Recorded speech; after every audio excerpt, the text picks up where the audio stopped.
रहे हैं, ये सारी चीजें बेटियों के ऊपर ही क्यों आ जाती हैं, जबकि माँ बाप पढ़े लिखे भी होते हैं। ऐसा नहीं कि कोई मैं ऐसी बात कर रही हूँ कि जो एजुकेटेड नहीं है, मैं एजुकेटेड पेरेंट्स की भी बात कर रही हूँ। वो भी ये समझते हैं कि भाई बेटी ने अगर कोई ऐसी फील्ड ज्वाइन की जो उनके ख्याल से नहीं करनी चाहिए, चाहे वो मीडिया हो, चाहे वो कुछ भी हो, तो वो कहते नहीं जी हमारी तो बड़ी इज्जत खराब कर दी। तो बेटियां ही आपको क्यों लगता है कि इज्जत लेके चल रही हैं आगे? आई टेल यू, अच्छा वो आपने ये सवाल मुझे पूछा, मैं एक पते की बात करती हूँ आपके साथ। आज मैं ये मिथ तोड़ देती हूँ कि सिर्फ बेटियां ही इज्जत लेके चलती हैं, बेटों पे भी बहुत बोझ होता है इज्जत लेके चल। I tell you why. आजकल ये हो रहा है ना कि जब बेटी पैदा होती है, माँ बाप तो यही सोचते हैं कि इसकी शादी करनी है, बचत। जब बेटा पैदा करता है, बताओ माँ बाप क्या सोचते हैं? ये बड़ा होके गे ना बने, ये बड़ा होके अगर गे बन गया खानदान की इज्जत मिट्टी में मिल जाएगी। तो ये सी बेटों पे भी बोझ होता है, ये मत कहिए कि नहीं। और अनफॉर्चुनेटली देखिए, ये कोई आपको शायद हंसी आएगी, बट अनफॉर्चुनेटली रेप्स जो है, देखिए पेरेंट्स तक मैं ये पैगाम पहुंचाना चाहती हूँ। आपको ये डर लगता है ना कि अगर बेटी बाहर चली गई, कहीं उसका रेप ना हो जाए, कहीं उसके साथ कोई कुछ खराब ना हो जाए, उसकी जिंदगी खराब ना हो जाए, इसलिए आप चाहते हैं कि वो ज्यादा से ज्यादा घर पे बैठे, लड़कियों के बीच में उठना बैठना हो उसका, और मतलब इज्जत से अपनी शादी करके चले जाए, ताकि आप लोगों से वो इनसिक्योरिटी हट जाए कि हमें इसको बचा के रखना है, इसकी इज्जत बचा के रखनी है, एक बार शादी होगी तो इसका हस्बैंड इसका देख लेगा। आपको ये डर है। लेकिन क्या आपको पता है कि लड़कों के भी रेप्स होते हैं, और कितने, खास करके जो यंग लड़के होते हैं उसकी तादाद कितनी है, क्या आपको पता है? तो ये चीज अपने दिमाग से निकाल दीजिए कि सिर्फ लड़की आपकी इज्जत मिट्टी में मिलाएगी। नो, लड़का भी मिला सकता है। लेकिन ये चीज भी आपको समझनी है कि किसी का अगर रेप होता है उसमें उसकी कोई गलती नहीं है।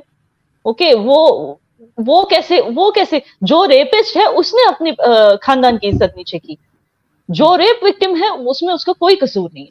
तो ये चीज, इस स्टिग्मा को बदलना होगा हमें, बोल बोल के लोगों तक की अवेयरनेस, ये एहसास जगा के कि actually this is all related to this rape, कि ये जो फीलिंग ना कि बाहर चली जाएंगे तो हमारी इज्जत मिट्टी, लड़की को किसी ने बुरी नजर से देख लिया, लड़कों को बुरी नजर से नहीं देखते क्या? उनको भी तो देखते हैं। तो आपको ऐसा क्यों लगता है कि लड़की के बाहर जाने से ही आपकी इज्जत कम हो जाएगी? मैं वो कह रही हूँ।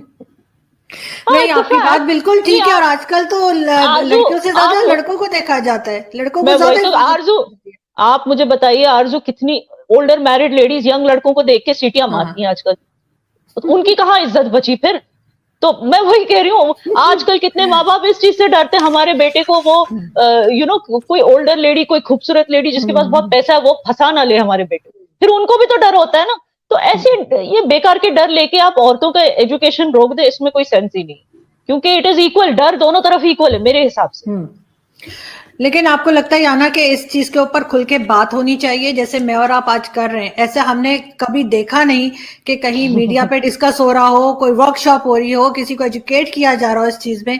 ये सिर्फ हम लोग जैसे कहते हैं ना, ड्राइंग रूम्स में बात होती है और उसके बाद बाहर नहीं निकलती। तो इसकी वजह से बहुत से लोग ऐसे हैं जिन तक ये बात नहीं जाती, जो जिनके पास ये बात जानी चाहिए। यस, देखो आरजू, I totally agree with you. इस टॉपिक को ज्यादा लोग टच नहीं करते, जिनको करना चाहिए। अब जैसे मलाला है, she could have been a figure, मतलब टॉकिंग अबाउट दिस एवरीवेयर, मगर वो क्या पता क्या होता है, ये जो भी मतलब इन्फ्लुएंसर्स होते हैं, मैंने नोटिस किया है, वो कुछ करके, कुछ अच्छा काम करके फिर इन्फ्लुएंसर्स बन जाते हैं, लेकिन जैसे इन्फ्लुएंसर बन जाते हैं वो गलत चीजों में पड़ जाते हैं। वो चाहे डांसर्स हो, सिंगर्स हो, वो चाहे क्लाइमेट एक्टिविस्ट हो, या मलाला जैसी एजुकेशन आइकॉन हो, ये क्या करते हैं, पहले थोड़ा कुछ काम करके पॉपुलर हो जाते हैं, फिर उसके बाद बस ट्विटर पे जिंदा रहते हैं। ये मतलब कुछ ना कुछ, कोई ना कोई कंट्रोवर्सी जिसके साथ इनका कोई लेना देना नहीं है, ये पोस्ट करते रहते हैं कुछ पैसों के लिए, और उसी में उनका गुजारा होता है। तो दिस इज अनफॉर्चुनेट। अगर मलाला ने ये चीज उठाई है, ये मुद्दा उठाया, she should take it all the way. अब वो बस एक ट्विटर मीडिया एक्टिविस्ट रह के बैठ गई है, वो करती क्या है? She is suppose to be going and spreading the word about Muslim women's education, how it is, how our stigmas are hindering our educational process. वो मतलब वो उसने बंद कर दिया काम, जो काम में she was supposed to be, she was looked upon by all Muslim women at one point of time, लेकिन अब वो बस बन के रह गई एक ट्विटर पपेट, और कुछ नहीं।